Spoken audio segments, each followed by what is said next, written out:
இரண்டாவது, இயேசு நாம் தினமும் ஜெபிக்கும்படியாக சொல்லிக் கொடுக்கின்ற காரியம், நம்மளுடைய கடனாளிகளை ஆண்டவர் நம்மளுடைய கடனை எப்படி மன்னிக்கின்றார்களோ அதே போல நம்மளுடைய கடனாளிகளையும் மன்னிக்கபடியாக தேவன் நமக்கு கற்றுக் கொடுக்கின்றார்.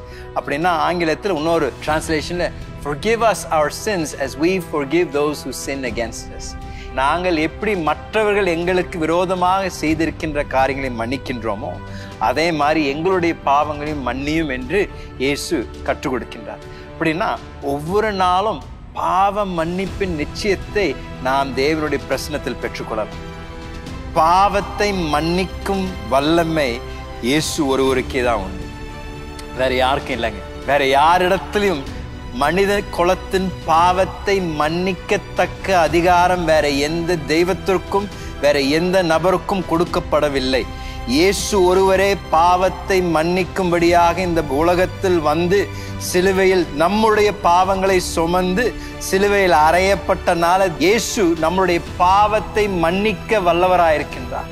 ஸோ ஒவ்வொரு நாளும் தேவனுடைய பிரசன்னத்தில் நாம் பிரவேசிக்கும் பொழுது ஆண்டவர் பார்த்து கேட்கிறோம், ஆண்டவரே எனக்குள்ள உமக்கு விரோதமாய் ஏதாவது ஒரு காரியம் இருந்தால் என்னை மன்னியுங்க ஆண்டவரே, என்னை சரி செய்யுங்க, உம்முடைய இரத்தத்தால் என்னை கழுவுங்கள் என்று ஒவ்வொரு நாளும் அவருடைய பிரசன்னத்தில் நாம் பிரவேசித்து ஒவ்வொரு நாளும் அந்த பாவ மன்னிப்பை நாம் பெற்றுக்கொள்ளலாம் என்று ஆண்டவர் சொல்லிக் கொடுக்கின்றார்.